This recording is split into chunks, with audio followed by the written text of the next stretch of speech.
କାହିଁକି ଆକାଶ ନୀଳ ଦେଖାଯାଏ? ଆକାଶ କାହିଁକି ନୀଳ ହୋଇଥାଏ? ସୂର୍ଯ୍ୟ କାହିଁକି ହଳଦିଆ ଦେଖାଯାଏ ଏବଂ ସୂର୍ଯ୍ୟ ଉଦୟ ଓ ସୂର୍ଯ୍ୟାସ୍ତ କାହିଁକି ଲାଲ ହୋଇଥାଏ? ଏହାର ପଛରେ କାରଣ କ'ଣ? ଆପଣମାନେ କେବେ ଭାବିଛନ୍ତି କି ଏହା ସବୁ ପଛରେ କାରଣ ହେଉଛି ଲାଇଟ୍ର ୱେଭଲେନ୍ଥ। ଆଲୋକର ୱେଭଲେନ୍ଥ ଏହା ହେଉଛି ଅଲଗା ବା ଭିନ୍ନ ଭିନ୍ନ ଲାଇଟ୍ର ଅଲଗା ୱେଭଲେନ୍ଥ ଯୋଗୁଁ ଏମିତି ହୋଇଥାଏ। ଲାଇଟ୍ ବା ଆଲୋକ ହେଉଛି ଏକ ଇଲେକ୍ଟ୍ରୋମ୍ୟାଗ୍ନେଟିକ୍ ୱେଭ୍, ଯାହାର ଭିଜିବୁଲ୍ ସ୍ପେକ୍ଟ୍ରମରେ ରେଡ୍ ବା ଲାଲ ରଙ୍ଗର ସବୁଠୁ ଅଧିକ ୱେଭଲେନ୍ଥ ହୋଇଥାଏ ଏବଂ ଭାୟୋଲେଟ୍ ବା ବାଇଗଣୀ ଓ ବ୍ଲୁ ବା ନୀଳ ରଙ୍ଗର ସବୁଠୁ କମ୍ ୱେଭଲେନ୍ଥ ହୋଇଥାଏ।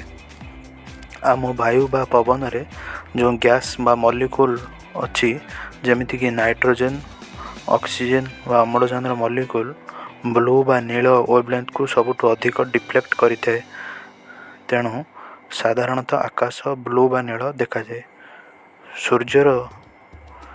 ସୂର୍ଯ୍ୟରୁ ଯେଉଁ ଆଲୋକ ଅଂଶ ଆସିଥାଏ, ସେଥିରେ ସବୁ ରଙ୍ଗ ମିଶିକି ଥାଏ, କିନ୍ତୁ ଭିନ୍ନ ଭିନ୍ନ ରଙ୍ଗ ସହ ଭିନ୍ନ ଭିନ୍ନ ମଲିକ୍ୟୁଲ୍ ବା କଣିକା ବାଡ଼େଇ ହେବାରୁ ଆମକୁ ଭିନ୍ନ ଭିନ୍ନ ରଙ୍ଗ ଦେଖାଯାଏ। ତେଣୁ ଆମକୁ ସେତେବେଳେ ଇନ୍ଦ୍ରଧନୁ ଦେଖାଯାଏ।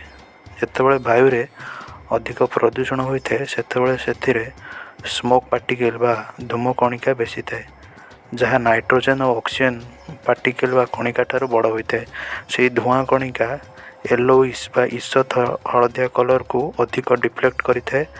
ତେଣୁ ଆମକୁ ଆକାଶ ୟେଲୋଇଶ୍ ବା ଈଷତ୍ ହଳଦିଆ ଦେଖାଯାଏ ପ୍ରଦୂଷଣ ଯୋଗୁଁ। ସୂର୍ଯ୍ୟୋଦୟ ଓ ସୂର୍ଯ୍ୟାସ୍ତ ଯୋଗୁଁ ସୂର୍ଯ୍ୟ ଏତେ ଦୂରକୁ ପଳାଇଥାଏ କି ଲାଇଟ୍ ବା ଆଲୋକ ଅଧିକ ଡିଷ୍ଟାନ୍ସ ବା ଦୂରତା ଅତିକ୍ରମ କରିବାକୁ ପଡ଼ିଥାଏ।